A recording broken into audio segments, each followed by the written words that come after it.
నేను doctor Jaiswal, chief neurologist, KIMS hospital, Kondapur. ఇది వరకు నేను ఈ ఛానల్లో ఎన్నో వీడియోస్ ఇచ్చాను, ఎన్నో కామన్ సమస్యలకు పరిష్కారం చెప్పడానికి ప్రయత్నం చేశాను. ఒక ఇంట్రెస్టింగ్ క్వశ్చన్ వచ్చిందండి. ఇంతకు ముందు పక్షవాతం అంటే ముసలి వయసులోనే వస్తుంది అనుకునేవాళ్ళం. కానీ ఈ రోజుల్లో ఈ బాధ, ఈ పక్షవాతం అనేది యంగ్ జనరేషన్లో కూడా కనిపిస్తుంది, చిన్నపిల్లల్లో కూడా కనిపిస్తుంది. దీనికి కారణం ఏంటి?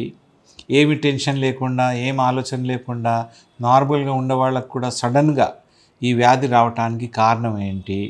దీన్ని ఎలా మనం నిర్మూలించుకోవచ్చని ఒక ప్రశ్న వచ్చింది. ఈరోజు ఈ సమస్యని మనం డిస్కస్ చేద్దాం. పక్షవాతం అంటే బ్రెయిన్లో ఒక పోర్షన్కి రక్త ప్రసరణ ఆగిపోవటం, దాని మూలాన ఆ పార్ట్ ఆఫ్ ది బ్రెయిన్ పనిచేయకపోవటం. ఇప్పుడు మెదడులో ఎడం పక్కన బ్లడ్ క్లాట్ అయితే కుడి కాలు కుడి చేయి పడిపోయే ప్రమాదం ఉంటుంది. దాని తర్వాత మాట కూడా ఎఫెక్ట్ అయ్యే ప్రమాదం ఉంటుంది. సో సాధారణంగా మనం చూస్తుంటాం. కుడి పక్కన బ్రెయిన్లో క్లాట్ వస్తే ఎడమ కాలు ఎడమ చేయి పనిచేయకపోవటం అనేది క్లినికల్గా మనకు కనిపిస్తుంటుంది. ఇప్పుడు బ్లడ్ క్లాట్ కావడానికి కారణం ఏంటి? ఈ మాట మనం డిస్కస్ చేద్దాం. పక్షవాతం అంటే stroke or brain attack, like heart attack, అది బ్రెయిన్ అటాక్. ఇప్పుడు బ్రెయిన్ అటాక్ రెండు కారణాలు ఉంటాయండి. దాన్ని రెండిట్లో డివైడ్ చేస్తాం. ఒకటేమో బ్రెయిన్లో బ్లీడింగ్ అయ్యి, అంటే హెమరేజిక్ స్ట్రోక్ అంటాం దాన్ని. ఇంకో కారణం ఏంటంటే బ్రెయిన్లో బ్లడ్ క్లాట్ అవ్వటం. సో ఈ బ్లడ్ క్లాట్ అనేది రక్తనళి బ్లాక్ అయిపోయి ఆ పోర్షన్ డెడ్ అవ్వటం.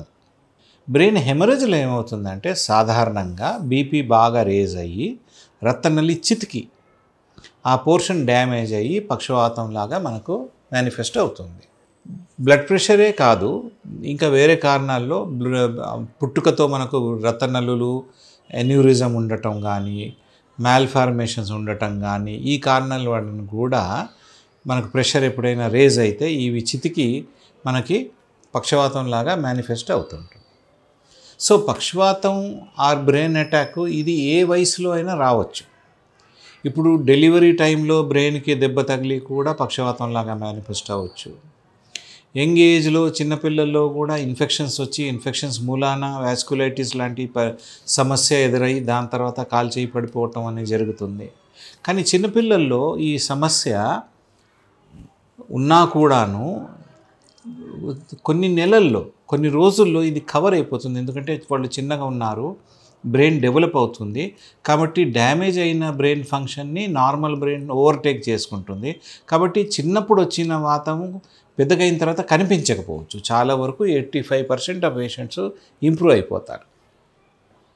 దీని తర్వాత ఇప్పుడు యంగ్ ఏజ్లో 15 years, 20 years, 30 years ఈ ఏజ్లో వచ్చే పక్షవాతానికి కామన్ కారణాలు ఇప్పుడు హెడ్ ఇంజరీ అవ్వటం, అదొక కారణం. హెడ్ ఇంజరీ కాకుండా ఇన్ఫెక్షన్ రావటం, ఇదొక కారణం. తర్వాత మిడిల్ ఏజ్లో, ఇది హై రిస్క్ ఏజ్ గ్రూప్ 30-35 ఈ ఏజ్ గ్రూప్లో మామూలుగా మనం చూస్తాం బ్రెయిన్ అటాక్ కానీ హార్ట్ అటాక్ వచ్చే రిస్క్ ఎక్కువ. ఇప్పుడు దీనికి కారణాలు ఏంటి? Common is blood pressure, second is diabetes, దీని తర్వాత స్మోకింగ్, ఆల్కహాల్, అండ్ దెన్ వంశపారపర్యంగా కొన్ని వచ్చేవి. అంటే ఇప్పుడు కొంతమందికి వంశంలో డయాబెటీస్ ఉంది, సో వాళ్ళకి డయాబెటీస్ వచ్చే ప్రమాదం ఉంది. డయాబెటీస్ వచ్చి వాళ్ళకి బ్లడ్ షుగర్స్ వెరీ హై అయిపోయి బ్లడ్ క్లాట్ అయ్యి ఈ ప్రమాదం జరుగుతుంది. ఫెమిలియల్ హైపర్లైపిడీమియా, డిస్లైపిడీమియా అంటాం, కొలెస్ట్రాల్ ఎక్కువగా ఉండటం, అది కూడా ఒక ఫెమిలియల్ ఆర్ జెనెటిక్ ప్రాబ్లంతో అలా జరుగుతుంది. ఇది కాకుండా బ్లడ్ ప్రెషర్ కూడా ఫ్యామిలీస్లో ఉంటుంది, అంటే ఎసెన్షియల్ హైపర్ టెన్షన్ అంటాం దాన్ని. దీని తర్వాత స్మోకింగ్, ఆల్కహాల్, ఇవి హ్యాబిట్తో రిలేటెడ్ అన్నమాట. స్ట్రెస్ తీసుకుంటే ఇప్పుడు షుగర్ ఉన్న వాళ్ళకి కానీ బీపీకి ఉన్న వాళ్ళకి కానీ ఆ స్ట్రెస్, ఆ టెన్షన్ పీరియడ్లో బీపీ అన్కంట్రోల్ అయిపోతుంది, షుగర్ అన్కంట్రోల్ అయిపోతుంది. సో ఇది దెబ్బతీస్తుంది, ఇది పక్షవాతం లాగా మేనిఫెస్ట్ అవుతుంది. సో పక్షవాతం అనేది జస్ట్ ఒక part of the brain not functioning. దీనికి ఎన్నో కారణాలు ఉంటాయి. కామన్గా blood clot, blood bleeding, and ఇది ఏ ఏజ్లో అయినా రావచ్చు. అండ్ వేరియస్ ఏజెస్, ఇప్పుడు చిన్నప్పుడు, యంగ్ ఏజ్లో, అడల్ట్, ఏజ్లో, మిడిల్ ఏజ్ గ్రూప్లో, ఎల్డర్లీ పేషెంట్స్లో వచ్చేదానికి డిఫరెంట్ కారణాలు ఉంటాయి అన్నమాట. So depending upon the situation and a proper history కరెక్ట్గా దీన్ని మనం డయాగ్నోస్ చేస్తాం. కామన్గా డయాగ్నోసిస్కి పేషెంట్ ఎగ్జామిన్ చేసి మామూలుగా ఒక సింపుల్ సిటీ స్కాన్ చేస్తారు. సింపుల్ సిటీ స్కాన్లో ఇది బ్లీడింగా క్లాటింగా అనేది మనకు తెలిసిపోతుంది. అది కాకుండా అసాధారణమైన కారణాలు ఉంటాయి. అంటే head injury, subdural haematoma or sometimes brain tumour, అది పక్షవాతంలాగా మేనిఫెస్ట్ అవ్వచ్చు.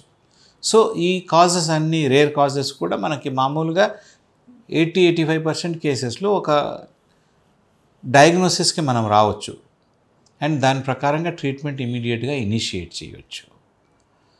ఇక్కడ ఒక పాయింట్ ఏంటంటే పక్షవాతం లక్షణాలు ఉంటే మనం ఇమీడియట్గా మెడికల్ అటెన్షన్ తీసుకోవాలి. ఎందుకంటే ఫస్ట్ 3 to 4.5 hours లోపు, అంటే విండో పీరియడ్ అంటాము, ఇందులో ఈ డయాగ్నోసిస్ మనం ఎస్టాబ్లిష్ చేసి ఇమీడియట్గా థ్రాంబోలైసిస్ అంటే బ్లడ్ క్లాట్ రిమూవ్ చేయటం కానీ లేకపోతే క్లాట్ బస్టర్ థెరపీ కానీ తీసుకుంటే మనకు damage of the portion of the brain చాలా తక్కువ అవుతుంది. కాబట్టి ఇమీడియట్గా మెడికల్ అటెన్షన్ తీసుకోవాలి.